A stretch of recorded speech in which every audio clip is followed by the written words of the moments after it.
I want to talk to you about the Enlightenment once again, and what I feel that true enlightenment is. You know, we often have a guru or a teacher that we have followed for years. Maybe some of us have many gurus or teachers, and we go to satsangs or meetings, and we're looking for all the answers. And sometimes we find one particular teacher that is just outstanding, and we listen to every word they say, every little nuance of everything. We cling to these things, and we try to put them into our own lives. You know, we try to live by what they say, and we're reminded of what they say throughout our day, and like, be here now, and all there is this, and just all the things we learn. And it's great, and I'm not saying anything against that, but it's great.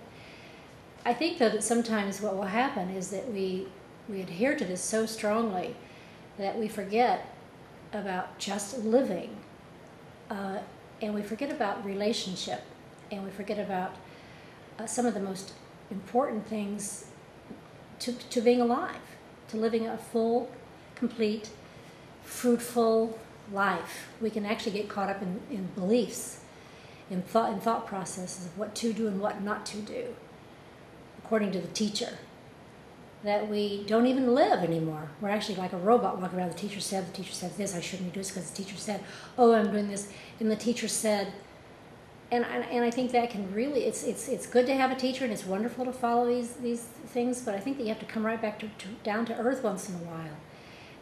I had a situation happen to me one time, this has been many years ago, but it stays with me to this day. I was floored by something that happened.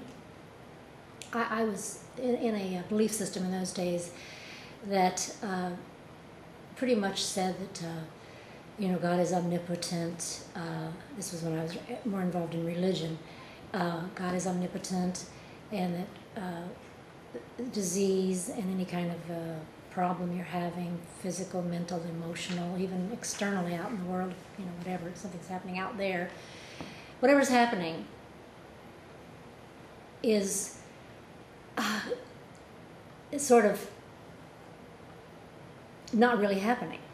In other words, it's almost like when you tune yourself back into the omnipotent, totally, and you trust on some level, then this bad thing that's happening will dissolve because you'll have tuned yourself into the omnipotent, and you're no longer trying to handle it on a human level. Well, this was kind of a crazy belief, but anyway, not crazy, but there was some good in it, but still, it was a little far out at times. And I remember I got sick one time, and the person that I was living with at that time just, was in this same teaching, so they were going around the rooms thinking these thoughts, I'm sure, because they did nothing to help me, no water, no tissue, no anything, just ignored me. Because in their mind, they thought that I should just listen to the omnipotent and get over this thing. If I was in tune with the omnipotent, if I was really knowing that God is all in all and that I'm God's perfect child already and there's nothing that I have to do, well then it's not their problem. If you're not thinking that, well then, just get over it. There was no compassion there. And this is really hard to talk about. We have to be really careful that whatever teaching we're involved in or whatever system we're involved in, it doesn't take us away from our humanity, for God's sakes. What is more important than caring about one another? What is more important than loving one another? What is more important than forgiving one another? I mean, really. Don't be so caught up in your teaching that you forget to be a human being, for crying out loud.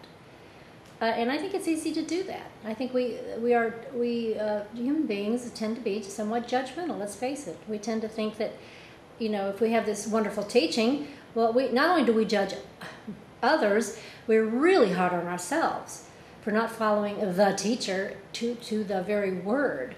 And my gosh, what an awful place to live. It's just more of the same old stuff. It's more, we've developed kind of a super ego from our parenting or our peer group or our teachers from school, whatever, where there's a super ego been developed where it's like you are a bad person. You need to be better. You need to do this. You blah, blah. You need to whatever. You need to, I don't know, just be somebody else in order to please me. And when you're involved in the spiritual teaching that's doing the same thing to you, following you around like Simon Legree, whipping you on the back, telling you to be a certain way, to the point where you actually forget your humanity, to the point you actually forget your love, well, then boy, I'll tell you, there's something really wrong with that teaching. So step out of all teaching.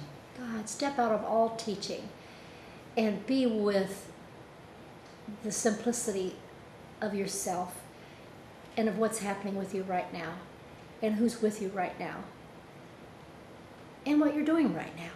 Step out of all teaching.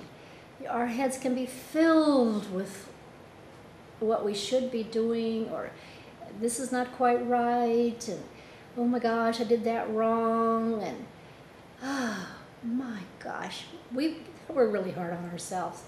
And we're hard on those around us. It's a little bit like a vampire sucking the blood right out of you. So it's really important to drop that vampire, drop that blood-sucking, energy-sucking, love-sucking vampire, and just live freely, simply, just be you, that little you that was born so many years ago that has never ever really been touched. It's still there. Okay, thank you.